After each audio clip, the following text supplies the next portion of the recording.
सास ने किया बहू पर गर्व, सरसराती सी सगुना कभी एक जगह नहीं टिकती है। दादी कहती बेकार नाम रखा छोरी का, गुण तो एकहू न है, काहे की सगुना। सब मलंग छोरों वाली करतूती। साधारण माता पिता, एक बड़ी बहन 5 साल पहले ही ब्याही गई हैं। दोनों रूपवती, पर बड़ी बहन जहाँ धीर गंभीर, वहीं सगुना हद की चंचल। कस्बे की इकलौते कॉलेज में बीए की तृतीय वर्ष में है। पढ़ाई में उतनी अच्छी नहीं, पर नाटकों, स्पोर्ट्स, नाच गाने, उधमबाजी में सबसे। सगुना यही पड़ोस में अपनी सहेली की शादी में गई थी। वर पक्ष की ओर से बारात में आए दूल्हे के मित्र पुनीत ने सजी धजी चपल सगुना को देखा तो प्रण कर बैठे कि फेरे लगे तो इसी के साथ, बिना ये जाने कि उनकी माँ सावित्री जी तो जाने कब से अपनी सहेली की पुत्री सीमा को अपनी पुत्रवधू मान बैठी थी।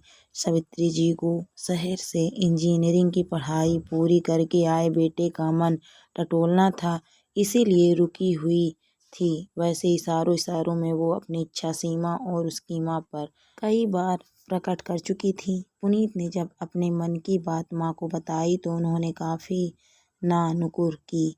अभी तेरी नौकरी कहाँ लगी है, उस लड़की की पढ़ाई पूरी होने दे। यूं तो और भी सुंदर लड़कियां हैं, अपनी सीमा को ही देख, सर्वगुण संपन्न।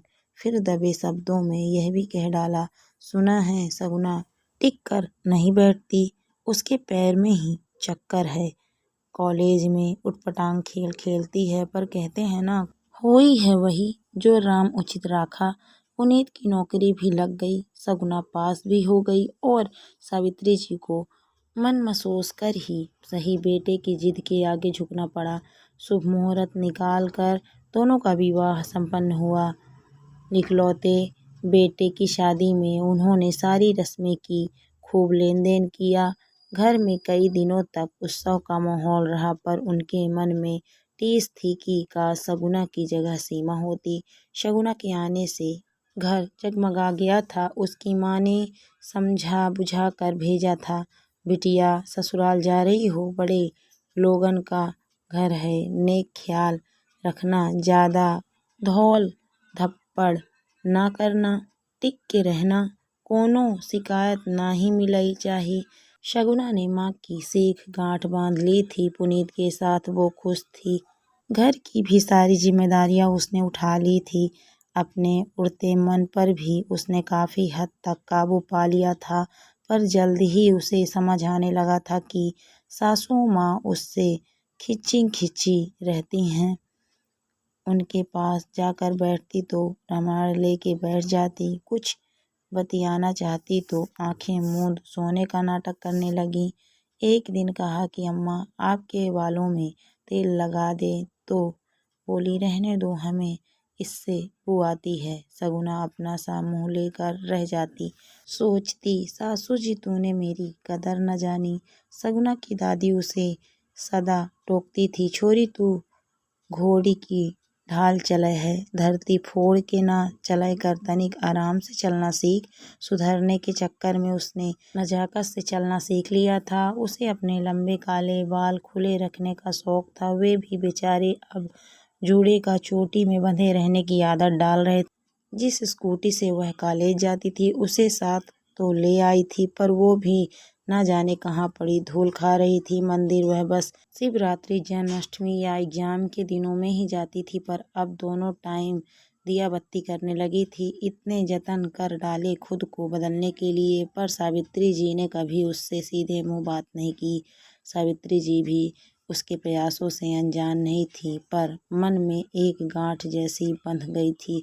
बेटे ने उनके मन की नहीं की थी। इस अवज्ञा का दोष उनका मन सगुना को ही देता था। पुनीत को भी माँ और पत्नी के बीच की खाई नजर आती थी, पर उसे भरोसा था कि समय के साथ सब ठीक हो जाएगा।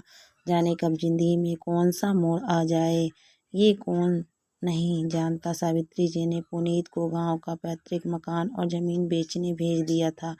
घर में दोनों स्त्रियां अकेली थी। पुनीत उसी रात लौटने वाला था, पर ज्यादा देर होने की वजह से पास के गांव में मौसी के यहाँ रुक गया था। तभी पौ फटे। दो व्यक्ति दीवार फांद, हाथ में चाकू और पर्दा लिए सावित्री जी के कमरे में घुस आए। शोर से उनकी नींद खुली तो मुंह पर कपड़ा बांधे हथियार लिए बदमाशों को देख उनकी चीख निकल पड़ी। ओ बुढ़िया, जमीन बेच कर जो पैसा आया है फटाफट निकाल। उसमें से जो विशालकाय था उसने फरसा चमकाते हुए कहा। आंख के इशारे से उसने अपने साथी को साथ वाले कमरे में जा तलाशी लेने को कहा। हड़बड़ाने में दीवार फांद कर आते समय उनकी नज़र पीछे वाले कमरे पर नहीं पड़ी थी, जहां सगुना आहटे सुन चौकन्नी हो चुकी थी। सावित्री जी का डर से बुरा हाल था। फरसा चमकाता बदमाश उनकी तरफ बढ़ा ही था कि दरवाजे पर सगुना लंबी लाठी के लिए प्रकट हुई। बिना आवाज किए आते हुए उसने साथ वाले कमरे का दरवाजा बाहर से बंद कर दिया था। पैसे अम्मा के नहीं, हमारे पास है, अभी देते हैं। कहते हुए उसने लाठी जमीन पर टिका छलांग लगाई और दोनों पैर उसकी छाती पर दे मारे। वो पीछे गिरा और उसका सिर दीवार पर जा लगा। हमला अप्रत्याशित था। वो हैरान रह गया। उसकी हैरानी का फायदा उठा सगुना ने उसका गिरा हुआ फरसा उठा लिया और उस पर तान के खड़ी हो गई। इस बीच सावित्री जी ने बाहर निकलकर हल्ला मचा दिया। जल्द ही भीड़ इकट्ठी हो गई। महिषासुर मर्दानगी का रूप लिए सगुना उस बदमाश की छाती पर सवार खड़ी थी। दूसरे कमरे में उसका साथी बाहर निकलने के लिए फड़फड़ा रहा था। भीड़ ने दोनों बदमाशों की जी भर के पिटाई की। पुलिस के आने पर ही वे रुके। बदमाशों ने पुलिस को बताया कि जिसने जमीन खरीदी थी उसी ने उन्हें पुनीत के घर लूट करने भेजा था। वह रात में कहीं रुक जाएगा उन्हें मालूम नहीं था। बची कुची कसर सगुना की बहादुरी ने पूरी कर दी थी। हाई जंप की चैंपियन सगुना का कारनामा सब जगह तेजी से फैल रहा था। आज दादी भी सबको देखा मारी छोरी को, डेठ कह रही उसकी बहादुरी का किस्सा सुना रही थी।